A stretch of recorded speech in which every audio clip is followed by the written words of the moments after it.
I might be uncomfortable setting a boundary and saying, hey, no, I don't want that second plate, or I don't want that third plate.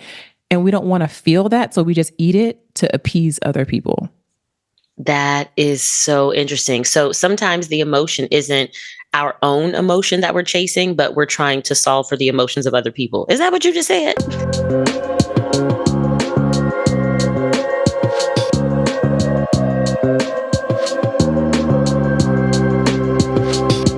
You're listening to the Life Edit Project podcast, where busy, ambitious high achievers get the tools they need to fight perfectionism and overwhelm so they can smash their goals without all the drama.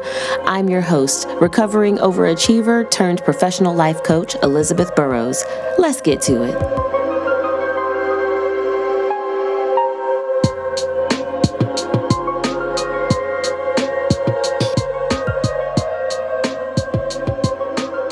Good day, good people. Welcome to the Life Edit Project podcast. As always, I am your host and your very favorite podcast host, Elizabeth Burrows. Coach Elizabeth is what they call me. I'm very excited to have you here. This is a special episode of the Life Edit Project podcast, particularly because I have a special guest with me today. I'm going to introduce her in just a moment. But we are wrapping up our mental health mini-series that we've been doing for the entire month of May. I don't know when you're listening to this, but this is May of 2024. Hopefully, you will be finding this podcast for years to come. So just want to put that into context for you.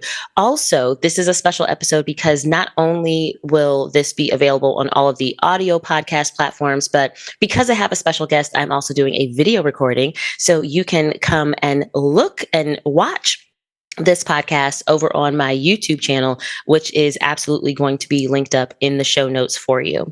So I'm super excited. My special guest today is Stephanie Riles, and she is also a coach, but I'm going to have her introduce herself and tell you about what her specialty is, who she works with, and what she does, because we do things a little bit different.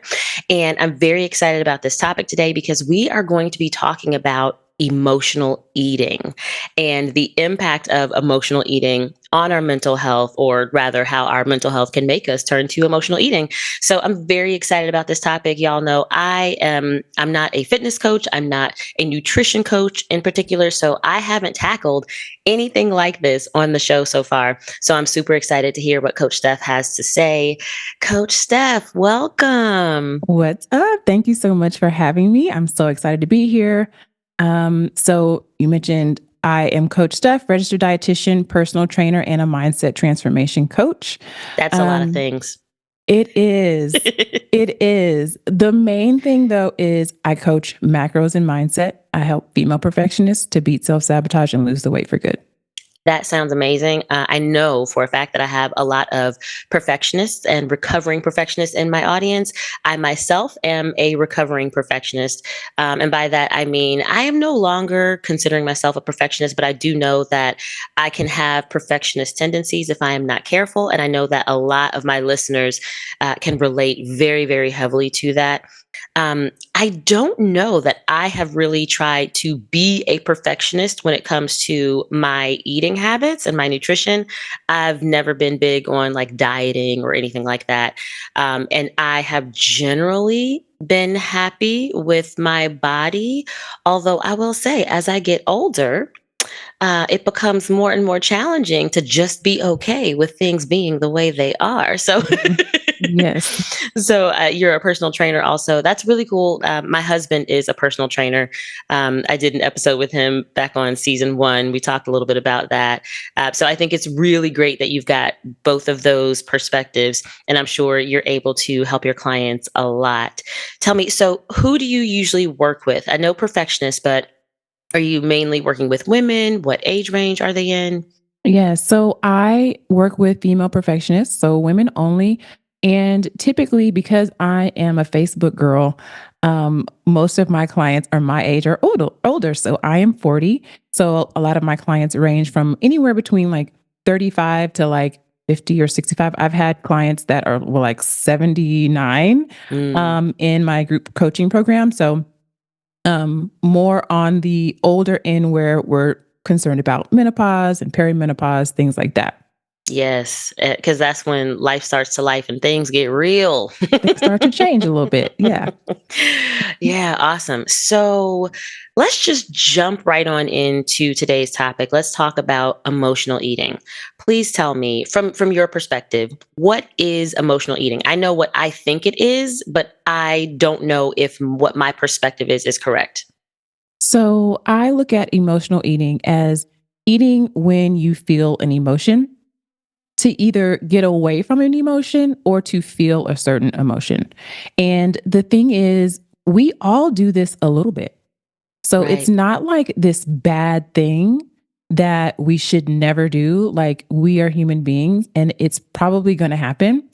But another telltale sign is like if you're eating when you're not hungry or when you're already full, like past the point of like, I'm satisfied and now I'm just stuffing my face because it feels better than feeling whatever I'm trying to run away from.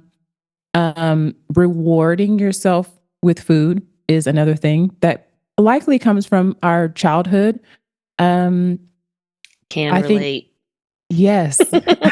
um, Feelings of safety around food, and then also feelings of like powerlessness or out of control. Like, oh my God, they brought cupcakes to the break room and I just have to have them because they're there. And, you might want to, be more social or there's so much dynamics in terms of that. But like, I usually look at it as either you're running towards an emotion or you're trying to run away from an emotion and you're not aware of it and you don't have the tools to manage it. Oh, that's really, really interesting. One thing you said that just really made a light bulb go off in my head was maybe eating in a social context Hmm. being a form of emotional eating. That has never occurred to me. Um, so if you've worked, if listeners, if any of you have worked in an office setting or a group setting, and the culture of your workplace is to bring in food, to share food, to celebrate with group activities where food is involved, or even to go to like weekly happy hours, or throw potlucks or something during the holidays, or to go to group dinners or anything like that. There is a type of eating that you might do in context with others that you wouldn't normally do just by yourself, or if you were making your own choices just top to bottom. That's really Yeah. interesting. Yeah, and I think too, in terms of family dynamic, especially like in the African American community where we go home or, a holiday or something like that, and there's peer pressure to either drink or eat and get that second and third plate. Like it's really so that I might be uncomfortable setting a boundary and saying, hey, no, I don't want that second plate or I don't want that third plate. And we don't want to feel that. So we just eat it to appease other people. That is so interesting. So sometimes the emotion isn't our own emotion that we're chasing, but we're trying to solve for the emotions of other people. Is that what you just said? Yeah, the way that you said that, I wasn't thinking of it in that way, but I do think that's true. I think it's like, okay, I'm trying to feel an emotion. That's one thing that I think we all kind of associate emotional eating with. I'm trying to feel happy, so I'm going to eat. Or I am trying to get away from a bad emotion. I don't want to feel uncomfortable. I don't want to feel like I am, disappointing someone who made me something. And so I don't want to feel that uncomfortability. So I'm going to eat the thing. So getting away from an uncomfortable emotion. Does that make Yes. sense? That makes a lot of sense. So, one thing, I don't know if I've ever shared this on the podcast because I don't normally talk about eating, but one thing about me, so I do not eat red meat or pork. And I have not eaten red meat or pork since I was young, since like the early 90s. And so I was a kid when I made this decision. Everyone always asks, like, why don't you eat it? And there's no big story behind it. It was a random decision that I made as a kid, nothing really behind it except I decided that that was what I was going to do and I've stuck to it.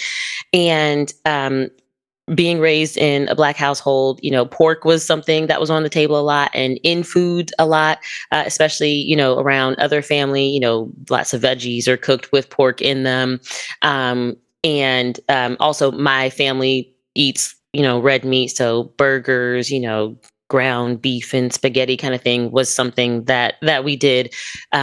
My mom loves a good roast, things like that.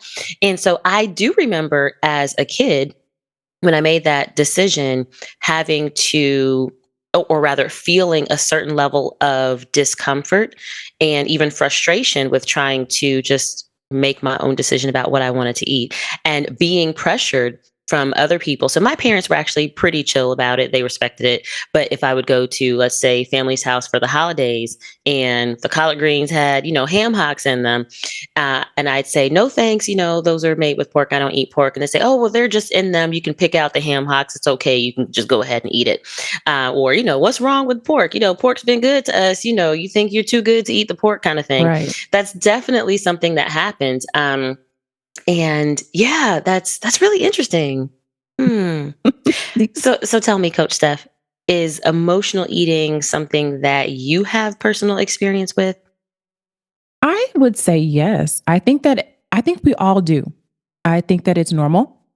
And I think in particular, when you asked me that question, I remember a specific time where I was very stressed out. This was um around COVID, like maybe a little bit before and after for sure as well. But mine was like going to Summer Moon, it's like a coffee shop, and getting a Summer Moon latte. And I was doing that when I felt stressed. I was doing it to get out of the house. I was doing it because it was like a warm, like nutty, like It was hug. I don't know. comforting. It was very comforting. And I realized like, oh, this is emotional eating. My little coffee, and it wasn't even coffee. It's like moon milk. They call it moon milk. Nobody knows what it is, but it's so good. It has a little bit of espresso in it. And when I think of my emotional eating, that's what I think of. That's so interesting because what you're also saying is that drinking, and it doesn't even have to be alcohol, but consuming anything can be emotional eating. So even if you're drinking coffee to get a certain feeling, or if you're, let's say, drinking a milkshake, right? Like that counts as emotional eating. Yeah. Yeah. Especially if it has any calories. Like I love water, of course. It's like a no-brainer. I love water, but also like in that particular time, I just felt bad. And it was like, okay, what can I do? I was working out a lot. That's definitely a stress reliever for me. But it was also getting these summer moon lattes as well. One thing that helped me stop doing that is just looking at the nutrition facts for me, like looking at how much sugar it has in it. I'm just like, okay, let me back off of this because in my mind, I'm just like, I can't justify that. But at first, I wasn't aware that I was doing it until I was aware. And I was like, okay, now I can make a better choice. I had a similar experience. There was a beverage that I used to get pretty often. There's this Thai restaurant that is in my hometown, and I used to work just a couple of blocks away, and so I would go to this place for lunch at least once a week. And this was back in the day. It's like before I got married, and I still like to go there, by the way, because they still exist. They're family owned and operated. I'm a big fan, but I used to get this Thai iced tea. I don't know if you've ever had a Thai iced I tea. haven't. It is a very rich and sweet beverage. It should not be called tea. It should be called dessert in a glass. So I thought nothing of it. And I would often, not all the time, but I would often get one of these Thai iced teas at this restaurant. And one day I met a friend there for lunch, and she was very health conscious, and very fit and very aware and very careful and intentional about what she put in her body. And so we're there, and I said, "Oh, have you had this Thai iced tea? It's great." And she was like, "Oh, okay, I'll try it." And so they come with the beverage, and she takes one sip, and she's like, "Oh my gosh, this is filled with so much sugar. This is so many calories." And she looks at me, she said, "You drink this regularly?" The level of shame that I felt, I was like, "Oh my gosh." And I don't know that I've had one since. and and it's not that I felt like I should not be doing this, but it was the fact that she called my attention to the fact that I was doing this thing without realizing it. And while I'm not super health conscious, I do like to kind of, eat and drink in a balanced way. So that was an interesting thing. So, okay, tell me. So um, you mentioned that when we're eating emotionally, we are either running away from or trying to run towards a specific type of feeling. And you mentioned lots of different types of feelings. So we're trying to run away from stress, trying to run towards comfort, etc. What are some of the situations that you've seen either in yourself or in clients that you've worked with? When are people most likely to turn to emotional eating? That's a really good question. I hear a lot from clients and from people on social media about like nighttime cravings. So a lot of times there's a couple of things happening. So you might have emotional eating, but then superimposed on that is the fact that you may not be eating enough throughout the day anyway. And so it's so interesting when I talk to people who have cravings at night, I'm like, you're probably not eating enough. And they're like, huh? What do you mean? I'm not eating enough. I'm like, you're not eating enough throughout the day. And then when you get home from work, the kids need their stuff. You're exhausted. You've made a million decisions today. You have not eaten enough. And now your body is like banging on the door, like, hey, give me some food. And a lot of times, what our body will crave is something sugary because that's the quickest way to get energy. It wants more energy. You didn't eat enough. And I'm emotional. So I'm not probably making the best choices. And then I have made a lot of choices throughout the day and I'm just tired and I just want to eat something. So I think there's like that happening. And then also when we are stressed, a lot of times there's two ways that I approach stress. It's like chronic and then acute. You might be feeling some kind of way and you might want to fix that with eating your emotions. But then chronically, what I find is like people are not actually implementing ongoing routine things in their life that just make them happy on an ongoing basis. So it's That's like interesting. you're not filling up your cup, then something happens and then you're like having this acute stress. So you have to tackle it from both ways. That's so interesting. Um, it had not occurred to me that emotional eating could be as regular as a daily routine. So something that happens at a particular time of day versus something that is situation specific. So I think I've always been aware of emotional eating as, in this situation, I feel bored, or in this situation I feel stressed, and so I'm going to change my eating habits in this way and do emotional eating. But I hadn't thought about it as just like, because my habit is this, by this time of day, my emotions have led me to make these types of eating decisions. That's really interesting. Um, you know, okay, so I have a question. Mhm. A question for me. So one thing that I have noticed with myself is that I am the kind of person that will forget to eat. Mhm. And I have talked about this a little bit on the podcast where I have to intentionally check in with my body because I will get very stuck in my head otherwise. And so, if I've done a lot of work over the years in order to make sure that I'm doing basic things like staying hydrated and going to the bathroom on a regular basis, because that is how far I will check out of my body, is that I will forget that I'm hungry. I'll forget that I have to use the bathroom until it's an emergency, etc. And so, there are often times where I avoid eating or I forget to eat, or my reaction to stress is to not eat. Is that considered emotional eating, like the denial of food? Mm. I don't know. I think that in the traditional sense, I would say no because you're not eating. But I'm the same way. If I get too stressed, I think, especially if I'm busy as well, I tend not to eat. Um, but like I said, I think that there are multiple things happening in terms of like your habit and your schedule. Like, for example, the boredom eating. If I'm just bored, I ain't got nothing else to do. And I'm just going into the kitchen, just looking in the refrigerator to see what's in there. And I'm like, oh yeah, I forgot I had ice cream. Right? It's there. Relatable.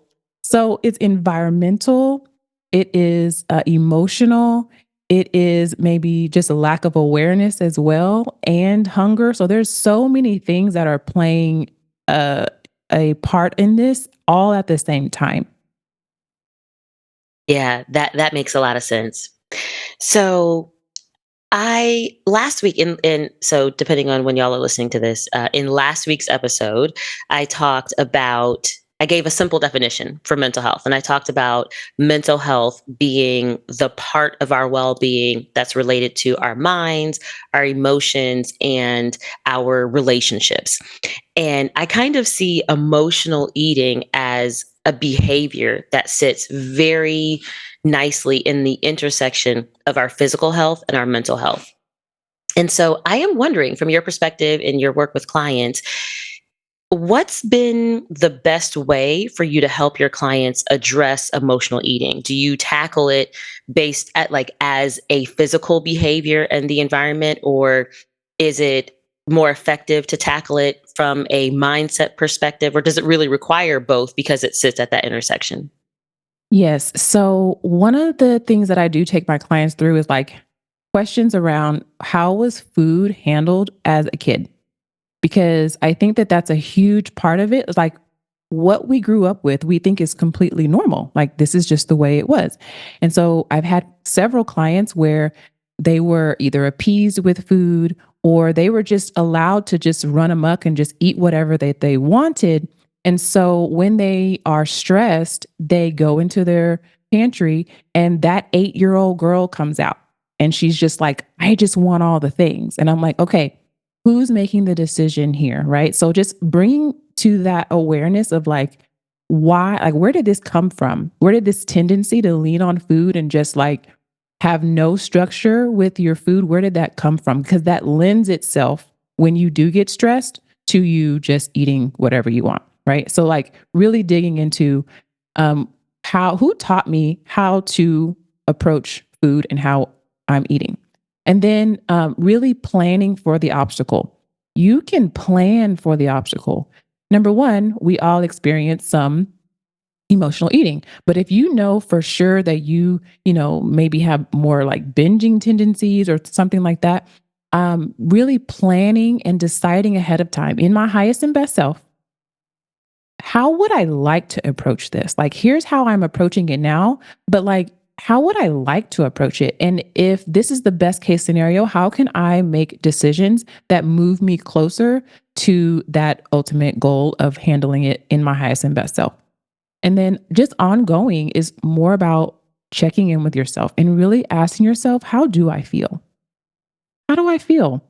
Have I eaten in the last 2 to 4 hours? Yes, I might be stressed or I might be bored, but am I also just hungry? That's really important. Like, have you fed your body in the last 2 to 4 hours? Um, and then we already set up our environment and our schedule so that we kind of know, like, I should be eating, at these certain times throughout the day. I've already planned my meals. I know what day I plan my meals. I know what day I go grocery shopping. I know what day I might prep. Knowing all that and having those environmental and structural things in place will better support you to make good decisions when you're stressed or when you're lonely or when you're sad, because you won't also have a crazy schedule. You won't also be starving and actually be hungry. That's so good. In last week's episode, I gave a couple of tips, just practical, simple tips to incorporate into our daily lives to support our mental health. And meal prep was actually one of the tips that I suggested, but I did it from the perspective of protecting against those poor eating choices that we make because of decision fatigue. Right. Because specifically, I know that that is something that a lot of my audience struggles with, even if they don't know what it is, that a lot of the decisions that we make that literally take us somewhere other than where it is that we have declared we want to go. We make those decisions in the moment because we're making decisions in real time, and because we are making decisions at a time when we are not operating from our highest and best self. We have not supported ourselves to operate in that way. And our lizard brain just kind of kicks in, and we do what either feels easiest, or we do what we think will make us feel good in the immediate moment.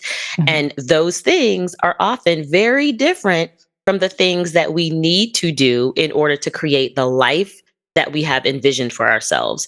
So it's really important to, I think, see all of the ways that eating can impact not just the way we feel, but ultimately the life that we have. Right. And not trading what we want right now for what we want most. And that is the choice. And I think that's the biggest aha moment that I try to get my clients to see is that you have a choice. It's okay for you to feel stressed and not eat. Like you're not going to implode. Everything is going to be okay. It's okay to like sit with that emotion and just notice that you're feeling it. Everything is going to be okay. And the more that you're able, and that's why I say like I help female perfectionists to help to beat self sabotage, is because the more that I practice being aware of how I feel and what I'm thinking, and I get to decide how I want to handle this. So I always tell my clients, it's not about never having the cupcake. I don't ever tell my clients, don't eat something. I never tell them that.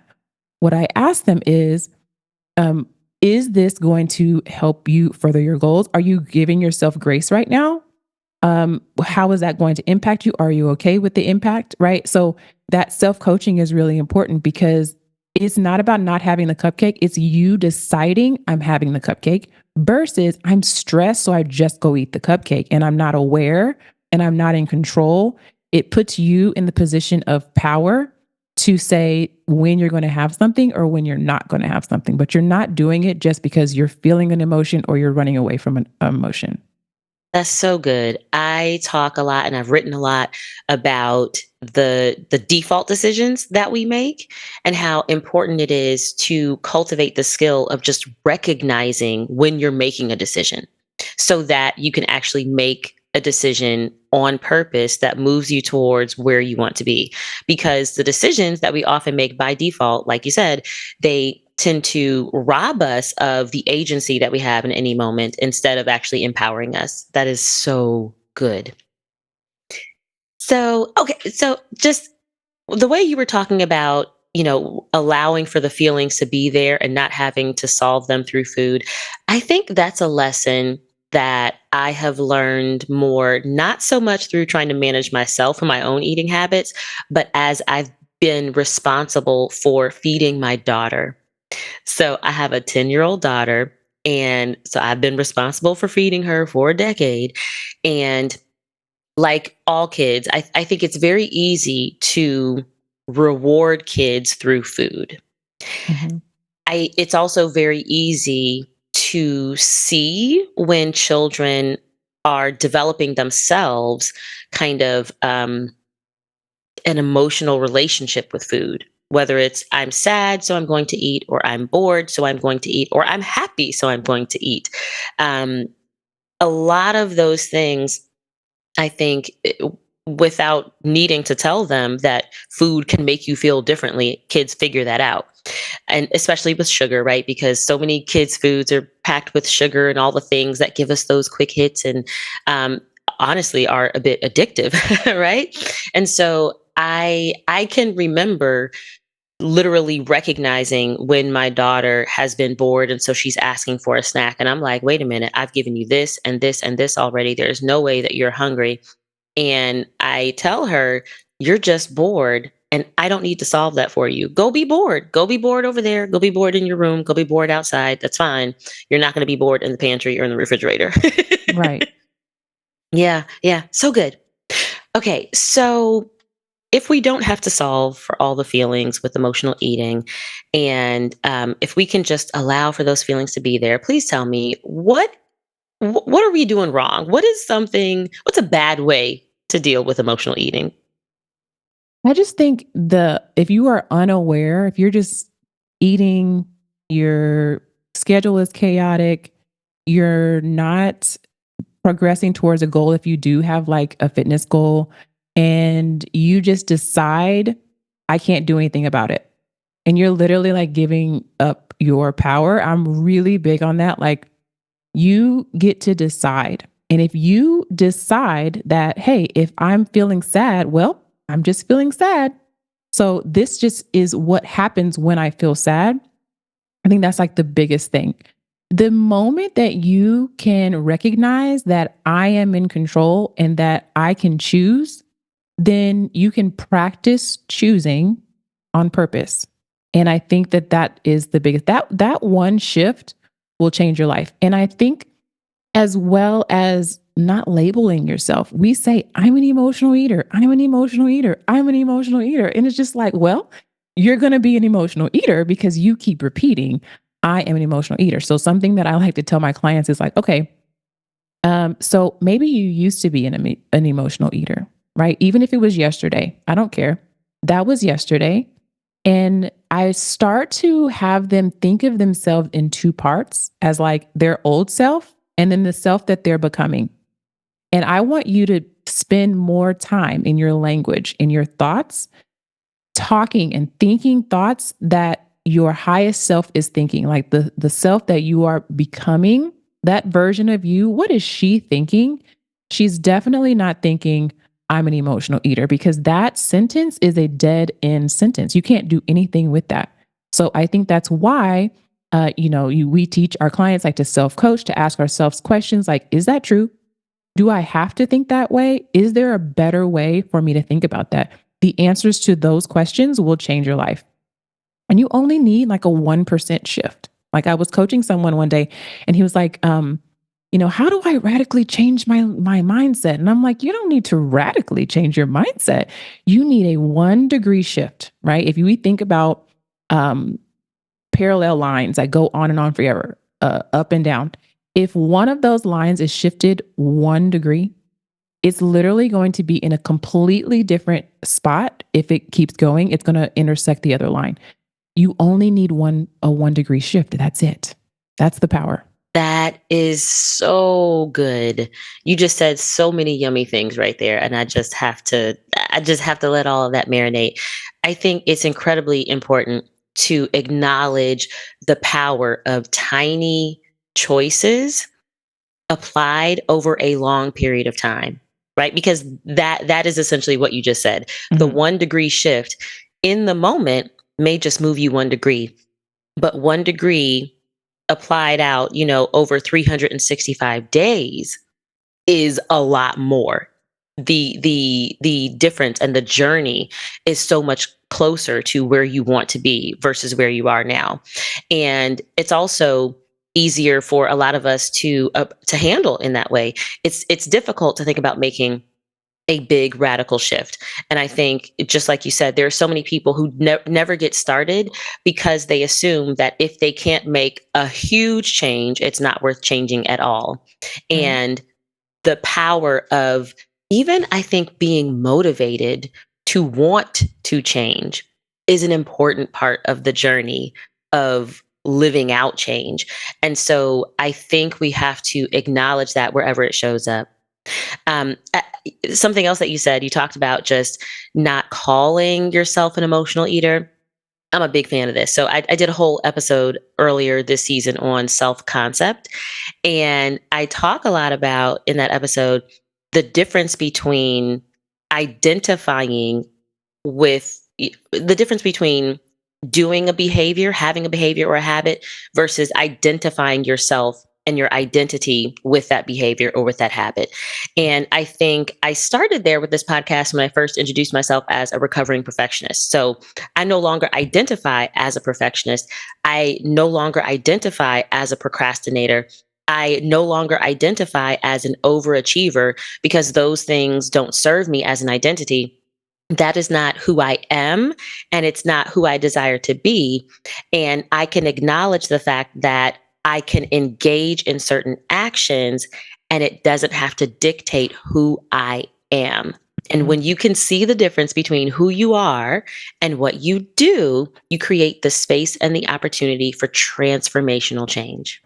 Yes, I love that. One thing that you said that stuck out was um, when you're talking about yourself and you're labeling yourself, it is, I talk to, or I give this example. There are two people who are smoking, they're trying to quit smoking. The first person is offered a cigarette and they say, "No, sorry, I'm trying to quit smoking." And the second person says, "No, I'm not a smoker."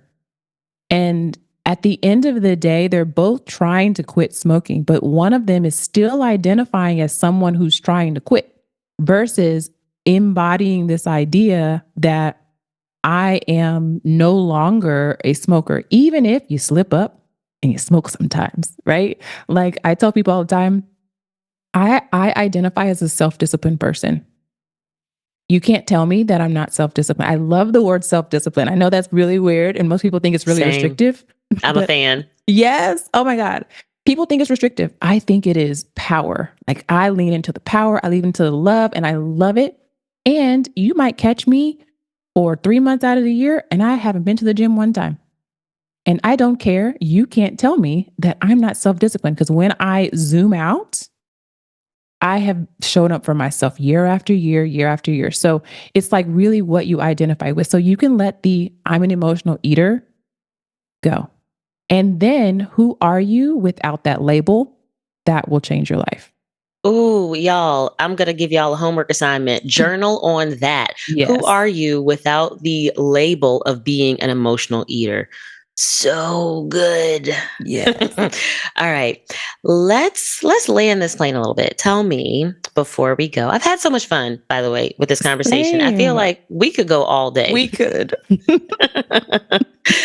But our listeners have other things they need to do, including feeding yourselves, y'all. Right. Make sure you've eaten today, right? Okay. Amen. So Coach Steph, what is if there's one tip you could offer to our listeners, or maybe one thing you could give us all to look out for when it comes to our eating habits and our mental health? What's one thing you want to leave us with? I would say this. Number one, you're not bad if you have engaged or if you have labeled yourself as an emotional eater, because that just piles on guilt on top of that. Number two, I know you said one thing, but I have a couple. Another thing would be just increasing your awareness and asking yourself, how do I feel? And then create a simple schedule for yourself so that you're not hungry on top of that. That's what I'll leave you with. That's so good. That's so good. So helpful. Y'all, I hope that part of what you've taken today from this conversation with Coach Steph is that we have all engaged in emotional eating. And as long as we continue to have emotions and as long as we continue to need to eat, we will probably continue to experience emotional eating. And we don't have to label ourselves and identify with emotional eating as the entire basis of our relationship with food. And you don't have to make huge radical changes. You can make a 1 degree shift and create transformational change with your relationship with food and with your body. That is so awesome. Coach Steph, tell the people where they can find you if they want to learn more. You know what? Wait, before you tell the people, I'm going to tell the people. Okay. Coach Steph has a podcast. I am a fan. I listen to her podcast. That's actually how I knew that she would be a great guest for this show because we have a similar perspective on mindset. So I don't know if the things that she was talking about sounded familiar. That is because we have a similar approach when it comes to mindset. So I am definitely a fan of your podcast. It is called the Fit Figure Figure formula. Formula. Yes, Yes. And that is available everywhere you can get podcasts. absolutely. Totally. I will make sure that I link that up in the show notes. Beyond your podcast, where can we find you? I hang out on Facebook. So you can find me. I go live every single week giving trainings on macros and mindset in my Facebook group, Weight Loss for Perfectionists. That is fabulous. Thank you so much for joining us. Everyone, don't forget next week. No. Yes. Next week, we will have in June, my first episode in June will be an Ask Me Anything episode. So if you have questions that you would like a professional life coach to weigh in on, get your questions in. It's free. It is as anonymous as you want it to be, and nothing is off limits. The link to the form to submit your question is in the show notes. Again, Coach Steph, thank you so much for joining us. Thanks Have for a having me. great day, everybody. Bye. Hey, thanks for tuning into this week's episode. If you have a question or a favorite insight from today's conversation, I would love to hear from you. Send me a message on social media. I'm in all the places. My handle is @LifeEditProject, all one word. And of course, my accounts are linked up in the show notes to make it easy for you, so holla at your girl. I'll be back in your ears next week with a fresh episode. Make sure that you are subscribed to the Life Edit Project podcast wherever you like to listen so that you don't miss a thing. Until then, peace.